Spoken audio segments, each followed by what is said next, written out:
Well, shalom to everybody that is out there that is seeking for truth and trying to find peace and understanding in this amazingly chaotic world we find ourselves in. What an amazing concept it is that even in the midst of everything that's going on, our Creator still is doing what He's always done. And so I hope you guys have been blessed. We're in chapter 26 of Jesus in the Essenes, which for me has been a really nice. There's been many things brought to pass that go with my other studies in completely different area about the actual worldview before the dogma and the deception of Christianity got pushed down everybody's throat. So I hope you guys are actually learning and gleaning something from this. If not, it's a sad thing, but as such is the case in many situations for people. So we will come together and we just bow to each other and we say Namaste. And the purpose of crucifixion and resurrection, I think that's a very valid thing, and it's very, what we're looking at tonight is very short, but there's some things that I want to share with you as long as we can. Some appendages at the back that just kind of help you see maybe Dolores and the heart that she really had towards desiring the truth. I believe it can be said that Dolores was in fact a truth seeker, and so that's a real significant thing to me. So the purpose of the crucifixion and resurrection. Dolores writes, I realize volumes have been written on this subject, and many more shall be in the future. And I want to see what interpretation I can gain from the information that was brought forth about Jesus in the regressions. In order to do that, I would have to wipe out all of the church and dogma training I have been exposed to since childhood. I would have to look at him with fresh eyes, seeing and hearing his story for the first time. This would be very difficult. The brainwashing begins very early and is deeply ingrained, and I hope to make an attempt to find out what Jesus had to say to mankind. And so you see there the words that I say that we are, as if we are bleeding Christianity out of us, is really not that foreign.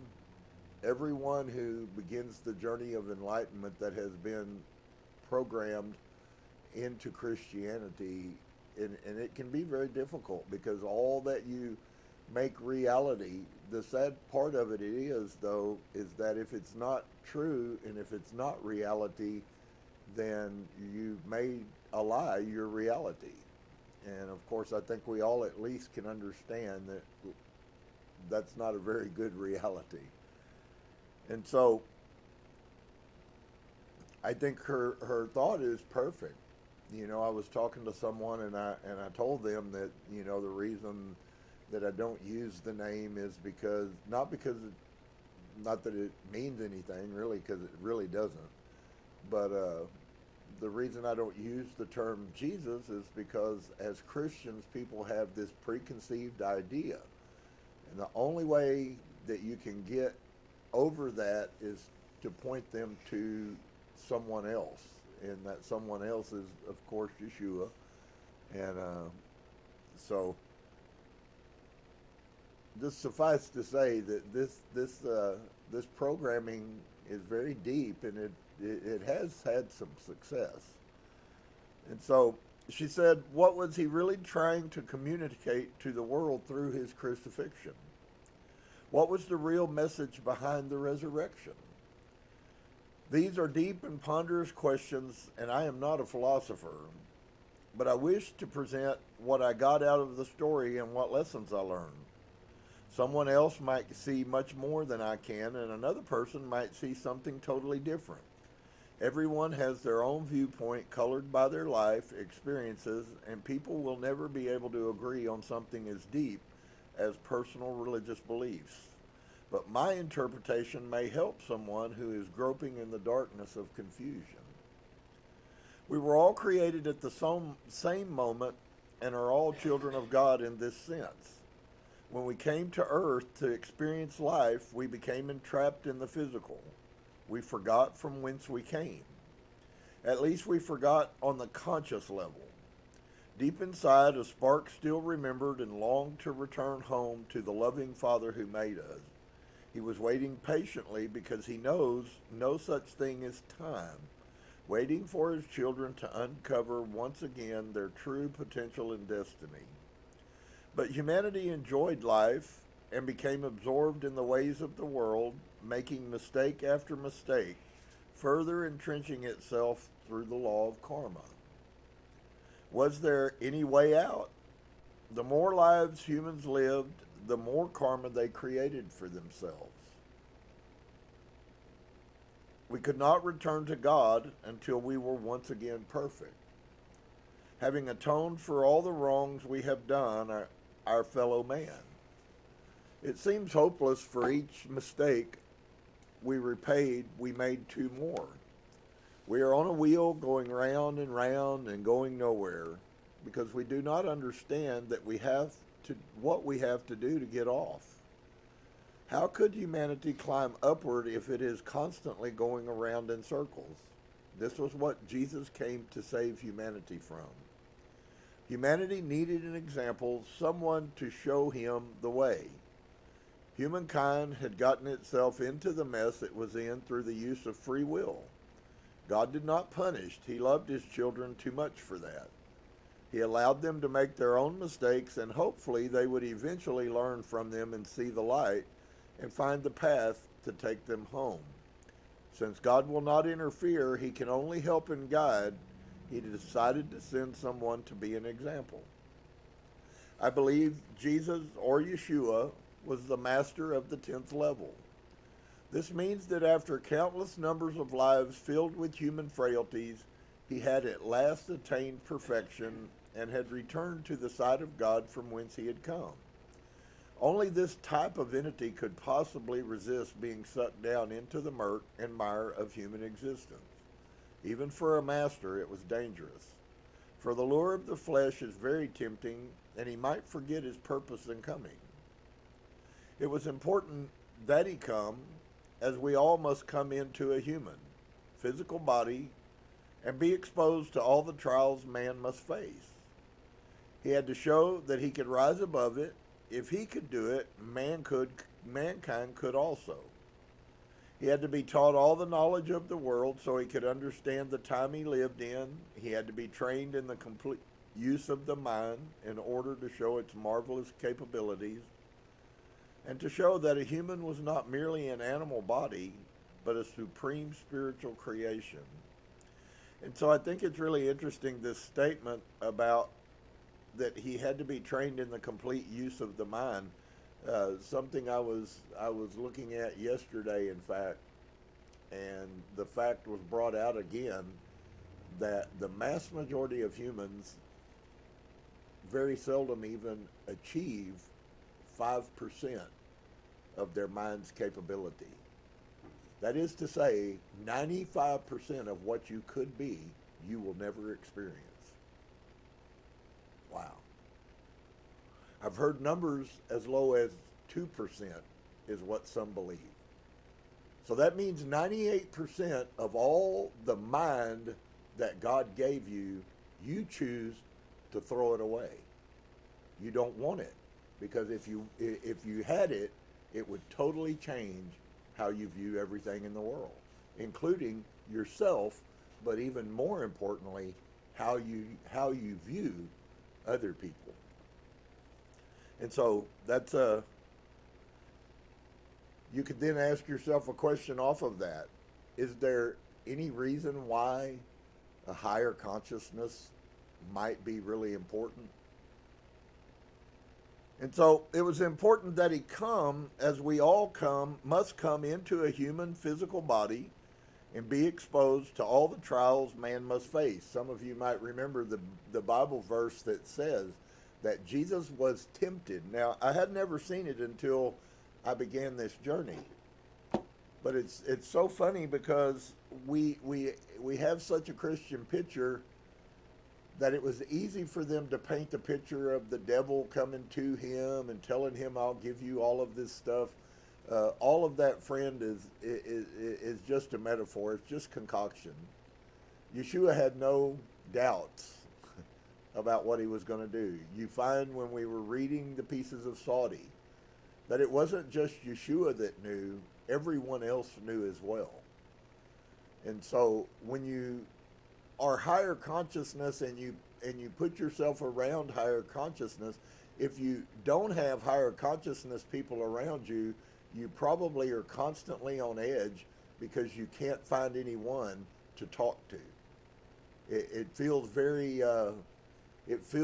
lonely when everyone is base and everyone is all carnal, and you want to talk to somebody about something spiritual and there's no one around to talk to. Which is not the same as people who say they want to talk about spirituality until they begin to talk about spirituality and then they run. So those are very similar in outward appearance, but they're not at all the same. And so really what you would have to do is you would have to be honest enough with yourself to look and recognize that, yeah, every time a spirit person begins to talk to me, I immediately clam up and I immediately run. I don't have anything to offer them, so there's nothing for me to talk with them about. And so that is a huge piece, but that is also, once again, a judgment that's totally up to you to make. And so it was important that he come, as we all must come into a human body and be exposed to all the trials that man must face. Why? Because we can't truly understand this experience without going through the suffering of this experience. He had to show that he could rise above it, which is part of all of our journey. If he could do it, humankind could also. And we know that he did. And because of that, if you understand the metaphysical, mystical aspects of the whole teaching of the Bible, which is what Yeshua really taught, and you begin to understand the metaphor versus the literal explanation that was given to you by your Christian church, you begin to understand that there is more to these words that are in the Bible. You just were given a false interpretation. Every one of us must go through the pain that Yeshua went through. Paul talks a lot about this. And because most people are more interested in running away from pain than they are walking in the pain, very few people will ever see the blessings that Source intends for us. They seldom come out of the times of joy. They come out of the times when you're pressed to the very edge, when you have to decide whether you really believe him or whether you don't. It's easy to walk away and say, yeah, I believe God, and those are just words. It doesn't take anything. You don't have to say a word to experience a spiritual relationship with Source, but you do have to go through a lot to accomplish that. And so he had to be taught all the knowledge of the world so he could understand the time he lived in. He had to be trained in the complete use of the mind in order to show its marvelous capabilities. And so I will show you that there is a war that is raging, whether all the New Agers out there believe it or not. There is a war that's going on, and you see that war is way under establishment. And I'll show you a piece. What's going on right now with our government, what's going on with the education level. America is truly one of the least spiritual nations that exist on the face of the earth. And one of the proofs that you're not spiritual is that you have no mental power to work out problems inside your mind. Higher consciousness brings higher understanding. And people who will not deal with complex physical, psychological, It's every aspect of your life. Yeshua had to deal with every aspect. He was, as every man has to experience, he had to experience all of them. Psychological, he had shadow work to deal with, he had false programming from Judaism inside of him, all of those things. And every one of us have to do the work that is necessary to make a decision that I believe God. I don't care how bad things get. So I go through things all the time, and I have to constantly go through my human journey and bring myself back around to, it doesn't matter what it looks like, it doesn't matter how people are behaving. What matters is do I believe that Source and the universe loves me? And if they do, then those things then become insignificant. Doesn't say that they're not real. It just says that they're insignificant. They're not important in your life. And so he had to show that a human was not merely an animal body, but that we are supreme spiritual creation. And one of the responsibilities of being a supreme spiritual creation is that you function at a higher mental intelligence level. They go together. That's why the proof of how spiritual we aren't in this country is played out right in front of you in the numbers from our education system. And so he never claimed to perform miracles. He told people they could also do these things and things even more wonderful. He had to learn meditation so he could remain close to the source from which he came. In this way, he could keep his goal ever in sight and not be swayed from it. His goal was to show humanity through his example how they should live. That the greatest lesson to be learned was to love their fellow creatures on the earth. If love was present, no further negative karma could be created. So in a nutshell, the simplest way to keep yourself from negative karma is by replacing negative karma with love. And not the kind of love that we have been brainwashed to believe love is, because most of the time that's not love at all. And so the whole purpose he came was to do that. That the greatest lesson to be learned was to love their fellow creatures on earth. If love was present, no further negative karma could be created. If love was present, there would be no more wars and suffering.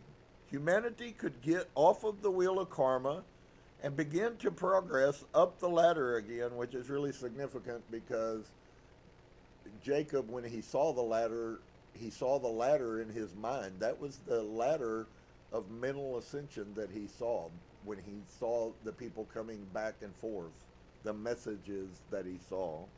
They were messengers, angels, or messengers. And so Jesus was the perfect example of what each person had within them and what they were capable of attaining, but still they didn't understand. And most people don't understand today. All of the things that Yeshua really was are all of the things that you must be. If you desire to be enlightened, you must be like the enlightened one, and the one that was sent to us from Source to show us what an enlightened one was like was Yeshua.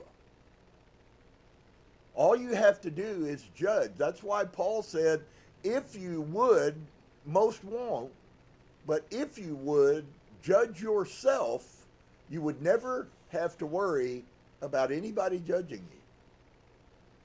We find back in John in the book of Revelation, John tells us that as Yeshua was on this earth, so are we supposed to be.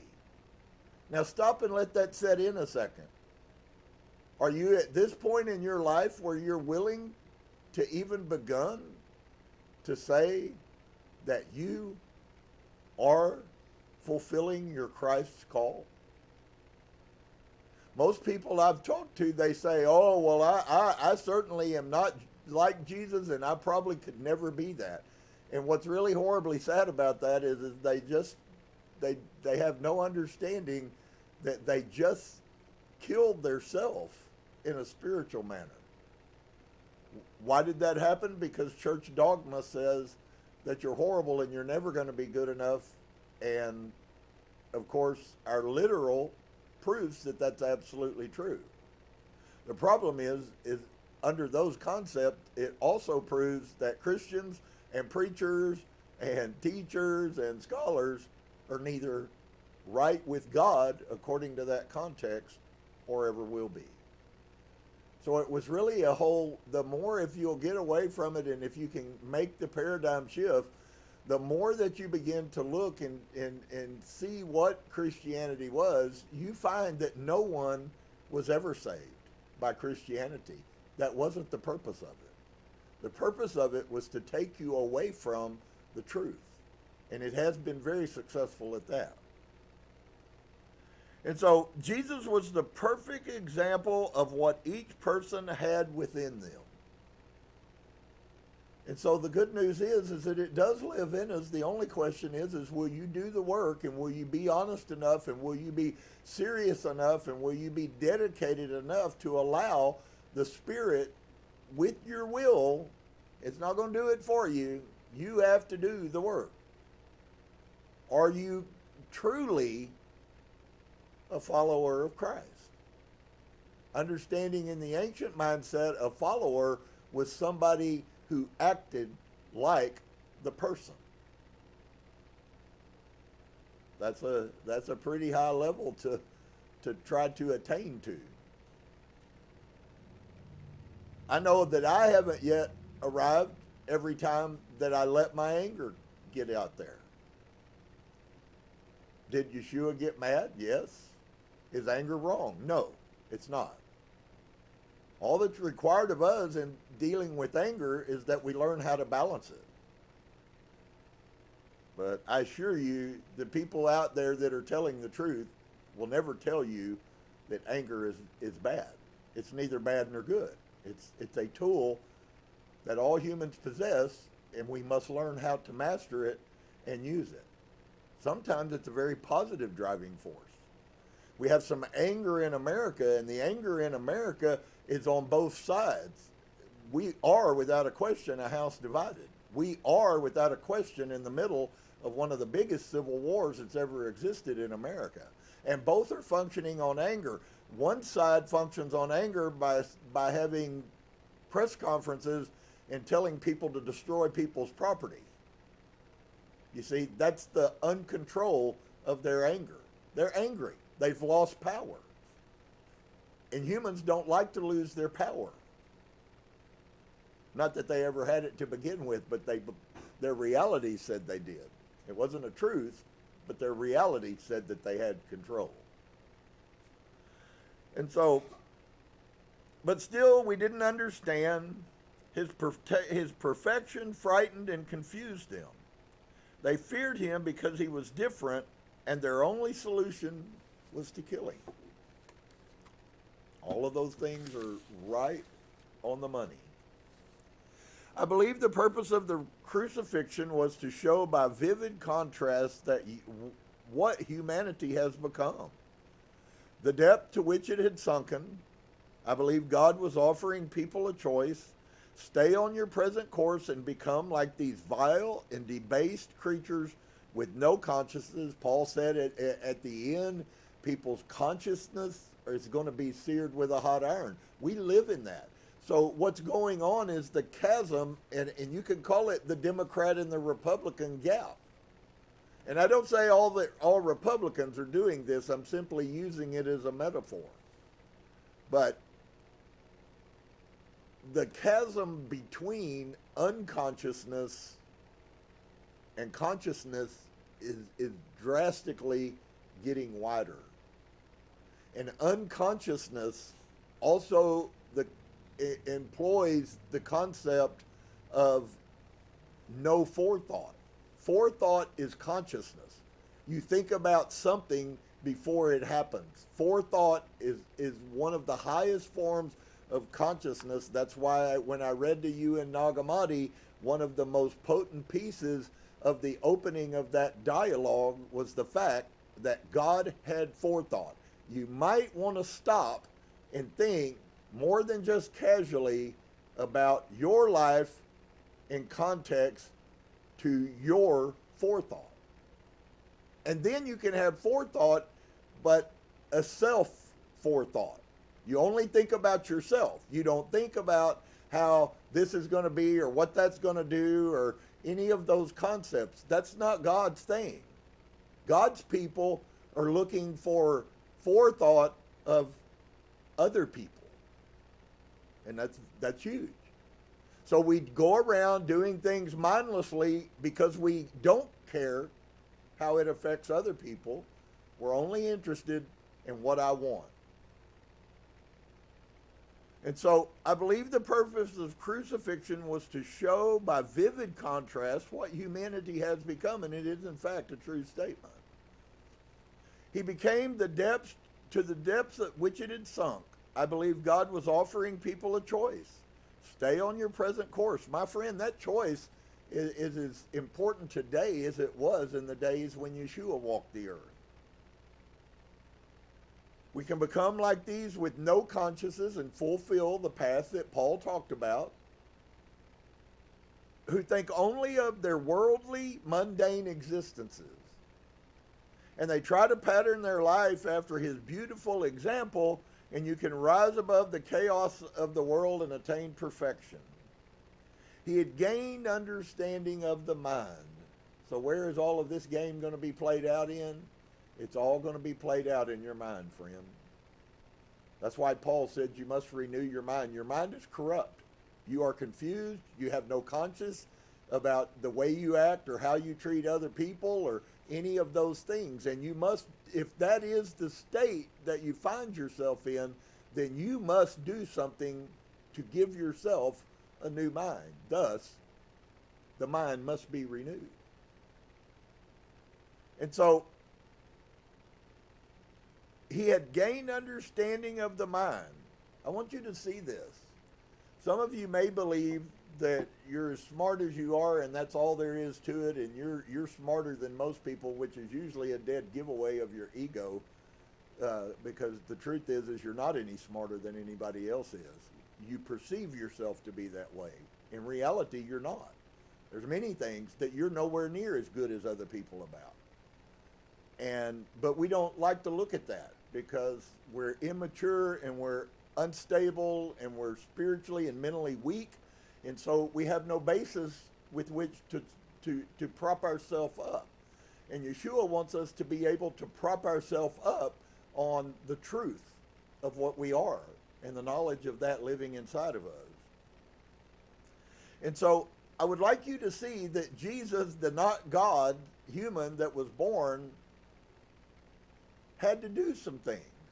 And if you track out what we'll look at later in his life, if we get there, that he spent most of his life studying. So he didn't come down here and he didn't have he had wisdom, and he had a special wisdom. I have no doubts of that. But many of us have the same special wisdom. We may not be him and we're not walking his journey, but there's still a wisdom that comes from God. And so he gained understanding of the mind. The act I wanted you to see is that wasn't something he possessed. He had to attain it. And you don't attain it by mindlessly letting your mind do nothing. That's why the intensity of high frequency, high consciousness people, their intensity is almost always off the chart compared to most of the rest of the people. If you have a docile mind and you sit around mindlessly thinking about mindless things, including all of the people around you, then my friend, that's who you are. And thus he did not have to suffer extremely on the cross. He was able to leave the body at will, which is what he did, and he died sooner than was normal. His physical body died sooner than was normal. I wish he had put that, because you need to make that distinction. He did not die. There's no way possible that he could have ever died. but his body did die, just as yours is going to, and you will then have another body. And so he was able to leave his body at will, which is true, and his body died sooner than was normal. Long, prolonged suffering was not the point. The example and the contrast were in this way: who truly died for all mankind. If he had not lived, man would still be groping in the dark without the shining example of his perfect life. He had perfect consciousness of the people around him. That's why he always knows what's going on. You see that constantly through the Bible. And Yeshua perceived their thoughts. That's higher consciousness, just in case you didn't know. That's forethought, in case you didn't know. And so I believe the purpose of the resurrection has also been lost and muddled by people's thinking. God meant to show that the physical world is not all, that man was more. And to that end, she's absolutely correct. An eternal soul, a spirit that could not be snuffed out, that the spirit had continuance and could exist after the body ceased to function. So here's a picture that you may not have ever concerned, but I hate to tell you, dear one, it is the proper interpretation. The purpose for Yeshua hanging his dirty clothes up on the cross was to show you that you don't have to stay here. That's all it was about. He didn't cease. He came back. He was seen the next day. He was seen the days after. He was seen months after. And guess what? He's still functioning today. And so, God meant to show that the physical world is not all, that man was more, and we indeed are.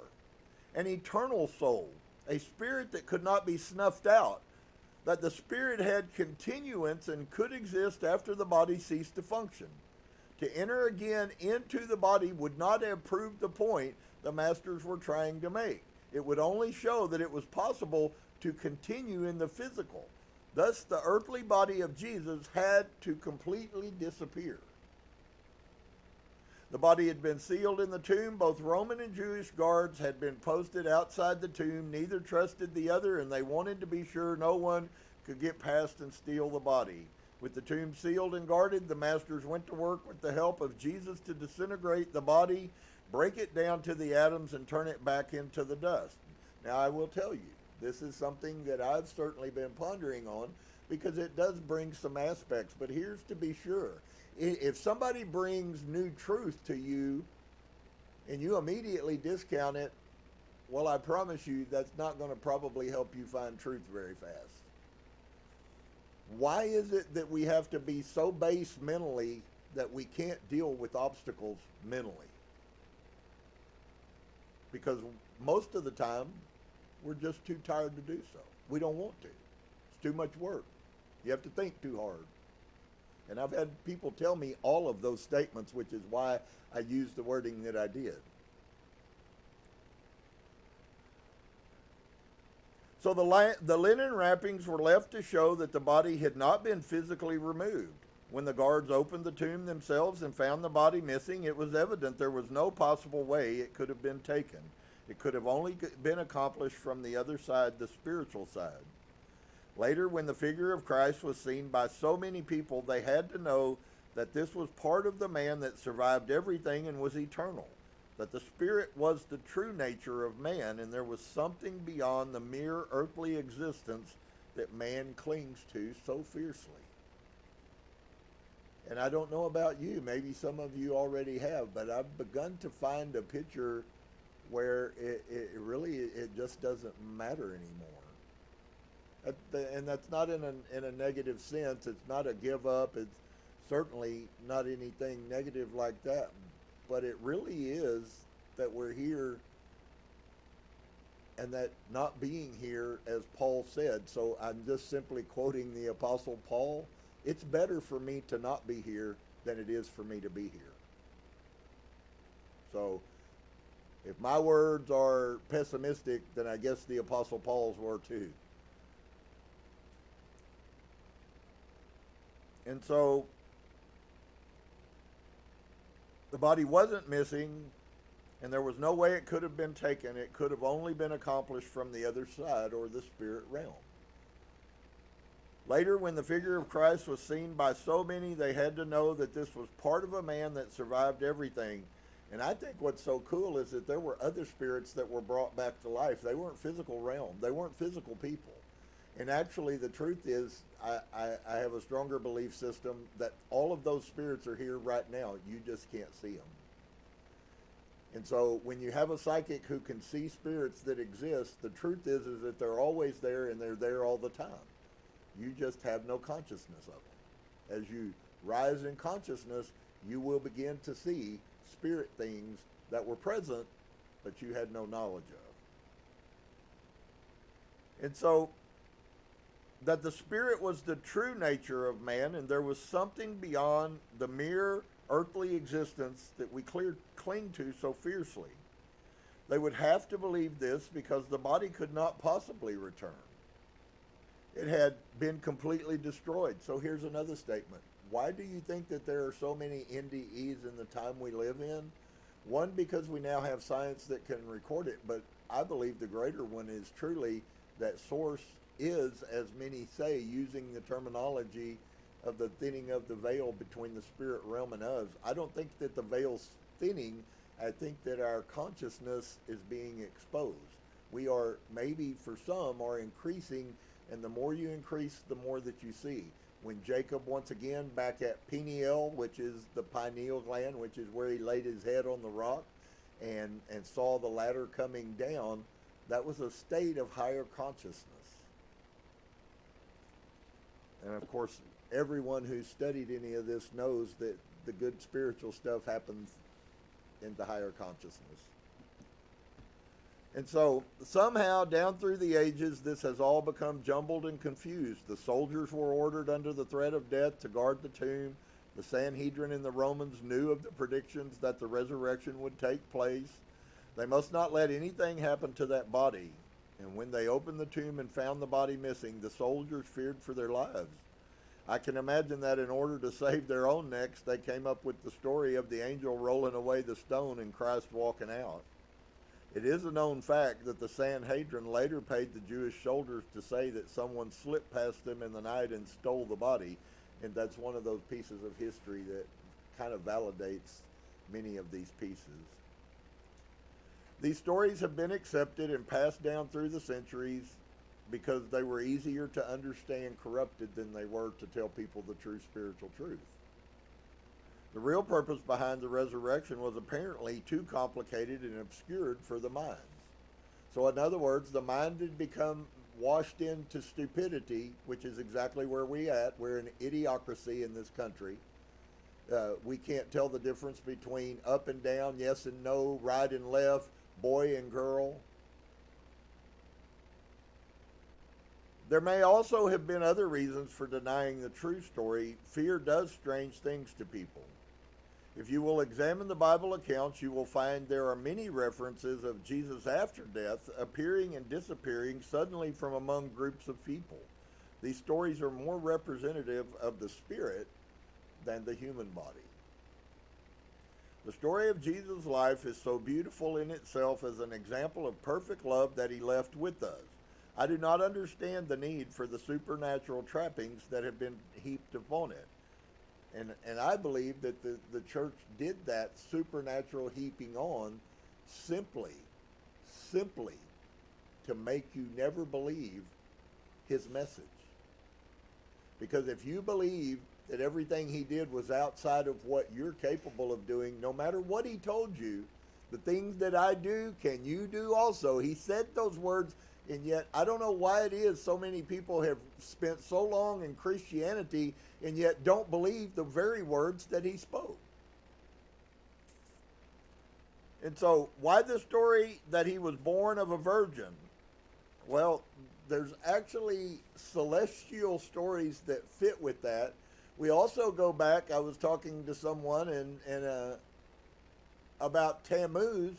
Tammuz was the first story of immaculate conception, and he was the godchild who was born on December 25th, and they simply put the name Jesus in place of Tammuz. But that is 3,000 years ancient before Yeshua walked the face of this earth. He wasn't immaculately conceived.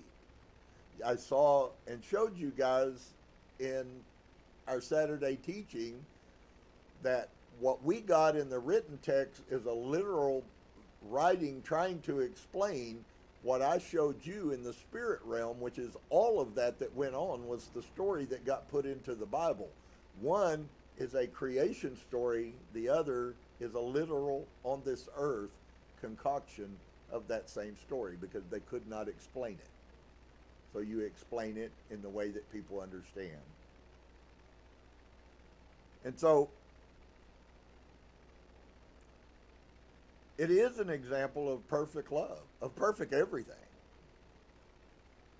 And so, why the story that he was born of a virgin? Larson says in his book, The Essenes Heritage, that this comes from the ancient Egyptian belief, which is what I just exactly said to you, that a God must always have unnatural beginnings. There are many learned theologians who do not believe in the concept of the virgin birth. It's nonsense.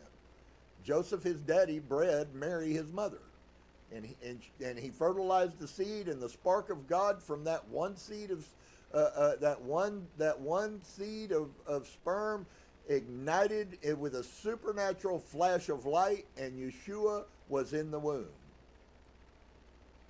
And there are many learned theologians that do not believe in this concept. Why was it necessary? He was transformed into a God by people who did not understand the reasons behind his coming. He didn't come to be God to anybody. And that was never thought of until 300 years after he was dead, i.e., the beginning of Christianity.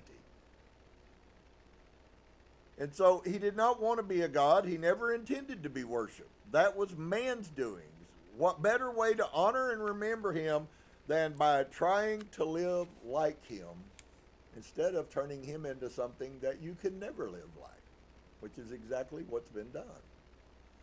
And of course, this is only my own interpretation, and I'm reading this, but I got to tell you, I've shared this all over. I've shared what you just read, my story, not from this book, all over the place constantly. I did today, I did yesterday. Source just seems to bring one person who's willing to listen. And so this is her interpretation and opinion, but what a terrible thing if he had lived and died and the real meaning of it all was to be lost in obscurity. No explanation will suffice to account for a normal young girl living in the 20th century being able to bring forth enough information about a lost civilization to fill this entire book. One thing is certain, it was done by paranormal means. There will undoubtedly be countless arguments over this phenomenon, whether it is reincarnation or spirit possession or many other explanations. I personally prefer the reincarnation theory, but to me it no longer matters. During the 3 months I worked with him, Saudi Benzam emerged as a very real person. No one can ever convince me he did not live. By itself, there is nothing truly remarkable or exciting about the life of Saudi. He was a quiet, peaceful man filled with innate goodness and understanding. He devoted his life to the preservation and teaching of knowledge. During his infrequent journeys in the outside world, he seemed to be disappointed by the human condition, and I certainly can understand that. The uniqueness of his life came from the people he dwelled among and the fact that he was able to become so closely acquainted with perhaps the greatest human that ever lived. This seemed to bring him joy to have lived in the time of the fulfillment of the prophecies and to have been some help in the teaching or opening up of the Messiah. Their crossing of their paths at Qumran is important, for it describes an unknown area in Jesus' life. It allowed us to see the very human side of a man whose deification has blown his image all out of proportion. After this experience, he is no longer a face in a picture, a cold statue, or a limp figure hanging from a crucifix. He lives, he loves, and he cares for all mankind still to this day. Saudi's association with him illuminated me in a way I never thought possible. The story of Saudi's life is also valuable because of the wonderful knowledge he has passed down to us through 2,000 years. For this sharing, we shall be eternally grateful. He has shown us a side of the ancient mind that we never knew existed. To Saudi, I can only say, I am glad you've lived. I'm glad you chose to speak to us. I thank you for the depths of my being for sharing this information, and I will never forget you. And I hope that some of you guys won't either. There's too many pieces, friends. If this, the Bible tells us in the Old Testament that we are to redig the old wells. Abraham is in a metaphor of he dug the wells. He dug the wells of knowledge, and the people around him, the foreigners, those who were not enlightened, filled the holes back up with rocks, and they had to redig the wells. Well, once again, humanity finds themselves with the wells of knowledge. The spring of knowledge has been filled in with rocks or rubbish. And so this enlightenment that's going on is actually the unplugging of the wells of light, if you would. So she added an addendum, and of these that I've read, they're really interesting, so maybe they'll bless you a little bit.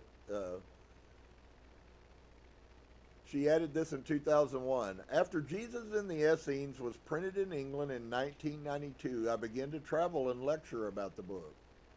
Most notably, I spoke at the Essenes Network Summer School in Dorset for several years. During one of the first lectures, a man in the audience asked a question that made me think.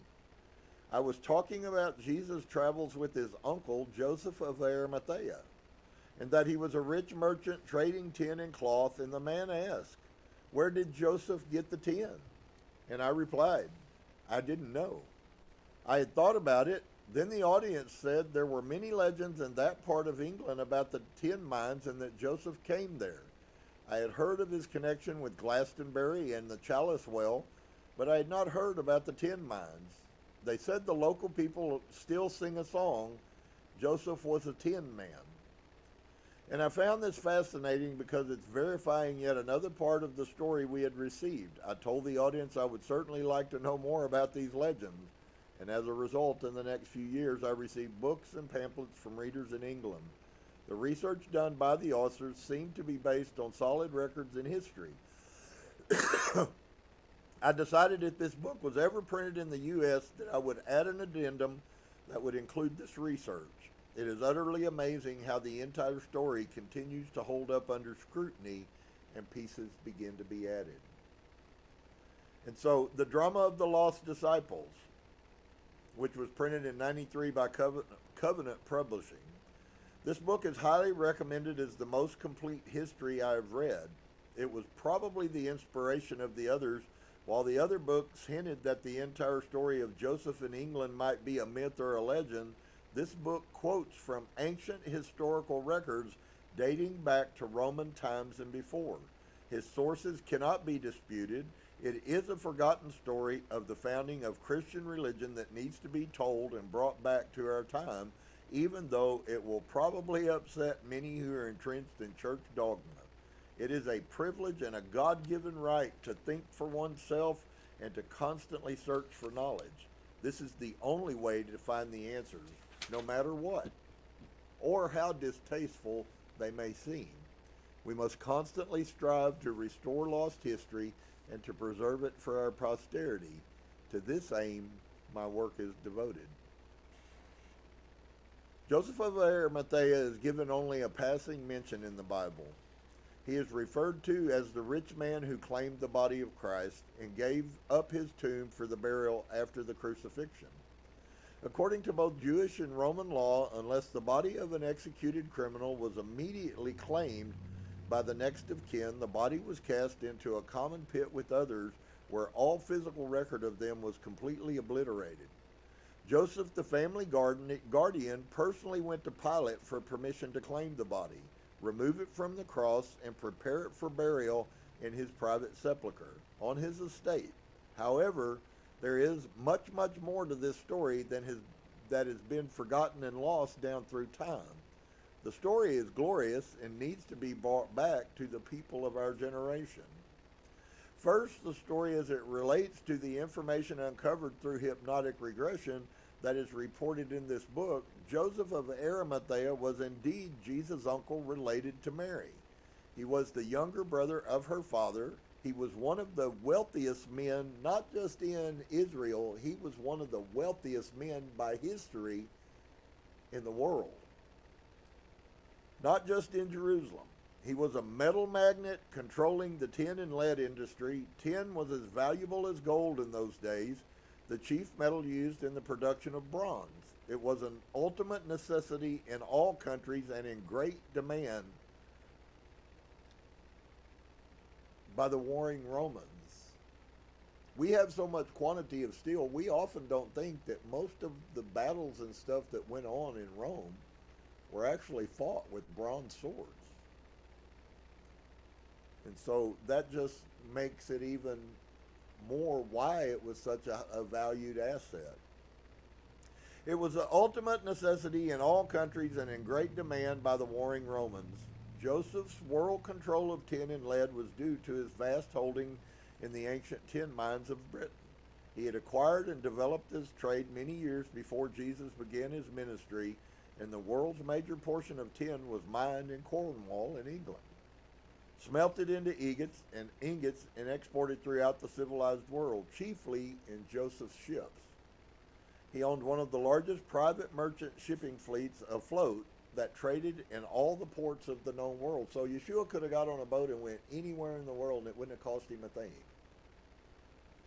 Joseph was also an influential member of the Sanhedrin, which is something I didn't know, and a legislative member of the provincial Roman Senate.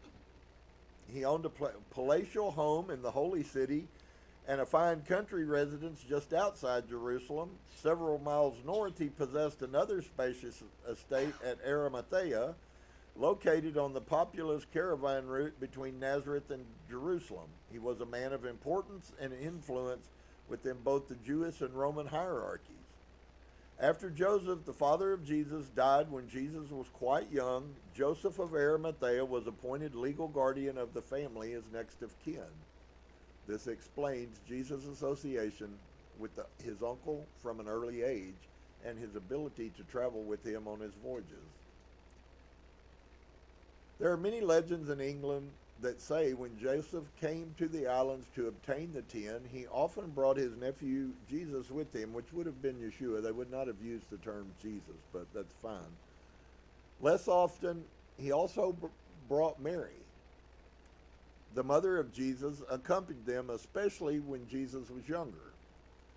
This would seem only an interesting sidelight, except that we know from the story in this book that Jesus went with Joseph to all the countries of the known world under the disguise of merely traveling on the trading missions. He actually was being taken to study with the various wise teachers and to study the mysteries of the ancient teachings. This fit very well with the stories of Jesus and Joseph visiting England to transport the valuable tin. For many centuries, Britain was the only country in the world where tin was mined and refined and was called the Tin Island. In the making of bronze, tin was the main alloy. Thus, it can be safely said that the Bronze Age had its inception in Britain. The tin trade existed as early as 1500 BC and was the source of the world's supply. The Phoenicians were the original inhabitants of Britain and the miners of lead and tin. Many ancient writers say that the Phoenicians first came to Cornwall for tin over 4,000 years before the birth of Christ. They had the monopoly on the tin trade and jealously guarded the secret of where the tin mines were located. Later, when the Romans tried to follow their ships to find the location, the Phoenicians would deliberately wreck their vessel. The Phoenicians were a mysterious race. They were tall men with red hair and blue eyes, not a Mediterranean people. Scholars have had great difficulty tracing their origin because Phoenicians means red-headed men and was not what they called themselves. They were known by various names in different parts of the world. In early biblical records, they were referred to as the people of Tarshish. Well, you know, there's one that you read about in the New Testament, and he was Let me see. I'm trying to pull my memory. Oh, Saul of Tarsus. Thank you very much. There are some who believe they were inhabitants of the lost continent of Atlantis. One thing for certain, whatever name they went by, they were connected with the tin trade from Britain. Another mystery is how 4,000 years before the birth of Christ, they knew there was tin in Cornwall. How were they able to sail unknown seas, find a land that did not know existed, and then dig for a metal which they knew nothing about? Then they found that mixing this metal with copper made bronze. Many scholars believe there is much more evidence to support this theory that before the Great Flood there lived in Britain a very advanced civilization with great practical knowledge of science and which knew more about metallurgy than we do today. Who do you think might feel the bill for that? How many times have I shown you pieces of things that if you really, with a logical mind, explain them, the only way you can explain them is other world beings. They're not humans. And this is another one. And so, thus the claim that they did not sail to Britain from Europe, but were originally inhabitants of Atlantis, and that part of Britain is the surviving remnant of that lost continent. These facts are not crucial to our story of Joseph and Jesus, but they are a mystery and an interesting sideline. Glastonbury, where the bulk of the history abounds, was also the cultural center of the Druids. Druidism was nationally organized since 1800 BC. The Romans later tried to make the people think they were all barbarians, and I'm going to stop right there, because if you've read the Sefer, which we did, and you've read the Acts 29, which was brought back by Dr. Stephen Pidgeon, thank you very much, Dr. Pidgeon, for doing so, we find Paul finds himself in England. And so why did they take that Paul was confident in England, and even more so the statement he made about the Druids when he said that they are spirit people? Now that's really funny, because until you begin to understand what I'm trying to show you guys, which there is a code in the New Testament, and the truth is in the New Testament, but it's not the interpretation that Christianity has put on the New Testament. Only and until you begin to care enough to study mysticism that has existed since the world began, you will only then begin to see these things I'm constantly showing you, where his words meant one thing to us because that's what they told us, when in fact his words meant something totally different. And so the Druids had beliefs that were remarkably similar to the Judaic beliefs and are believed to have a common root. They had been looking for a savior, a Messiah, and they even called him Yeshu. Isn't that amazing? The only recorded mention of the name. This can be explained because the Druids were believed to have been an offshoot of Jews that settled in the British Isles in ancient times. They naturally would have some of the same beliefs. They had a mystery school steeped in Kabbalah, or can I say to you, mysticism. Among other subjects such as natural philosophy, astronomy, arithmetic, geometry, jurisprudence, medicine, poetry, and oratory. Can I tell you, these people were high conscience. They were not low conscience, dumb barbarians as the Christian church. They were not devil worshipers. They were extremely, in fact, their intelligence exceeded the intelligence of the early scholars of Christianity. That's why they hated them. Because if the world heard the message, the mystical Kabbalah type message, the true mystic message, if they heard that message, they would have never accepted Christianity, and they also would not have accepted Judaism. I believe they were run out because they were teaching the truth. Having lived that life in my past in Austin, Texas, of telling the truth and having been run out because I refused to quit telling the truth, it's not hard for me at all to believe that the Druids were simply a sect very similar to the Essenes, though maybe even more steeped deeper in the truth. The Essenes may be a third generation away from the Druids and what they actually taught. And so this name comes up, Yeshu, the only recorded mention of the name. This can be explained because the Druids believed to have been an offshoot of Jews, and as I said, I believe they were run out of Israel because they didn't fit with the plan. That's really not all that uncommon for people to do. It normally would take 20 years to complete all of their studies. So we have kids that start school at 5 years old and are mindless, and when they spend 12 years in school, 13 if you include kindergarten, they graduate and they're still mindless. Do you think that if we set up an education system along these lines here, do you think that America would really be in the situation we're in right now? I would dare to tell you, no, we wouldn't be.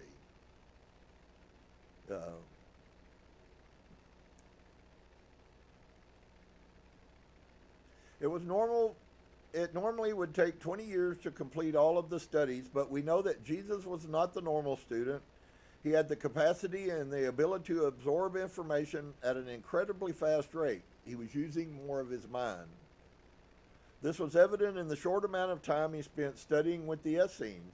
By the time he returned to Jerusalem to begin his ministry, he had already been taught by all the wise teachers in all the mystery schools in the whole world.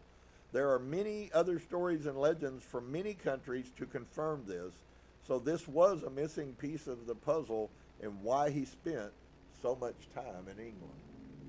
And I think we're gonna go right there. I don't know. Some of you guys let me if you're interested and don't have the book. I have no problem. To me, it does nothing but strengthen me that we find that there is verifiable truth and that, you know, certainly what I'm sharing is really not some concoction. There's actually history behind all of this. I know the history that I have found says that all that she said and much more is absolutely true.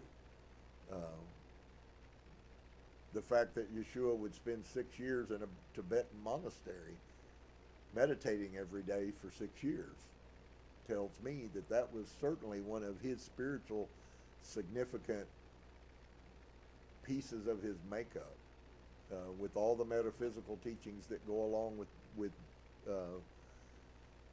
Buddhist type life, mystical. So shalom to each and every one of you. I hope you guys have had a little bit of blessing during the middle of your week. I hope your hump day wasn't such a big hump, but if it was, look up. Source has something coming. For all of us, oftentimes, and I certainly go through this myself, but oftentimes we think when things really seem to get the hardest, that we oftentimes struggle and revert back to the old, and I'd just like to encourage somebody tonight, if you are at that, I will tell you there's a higher preponderance of evidence if you're desirous to walk in the truth. There is a higher part of a preponderance of the evidence, my friend, that something's about to break, and when it breaks, then you'll have a better understanding. So just hang on. Don't lose faith. Don't quit believing that Source loves you and that he's following you, because he does love you and he is following you, whether you know it or not, whether you believe it or not. But the benefit that comes to you is based on what you believe. Shalom to each and every one of you. Namaste.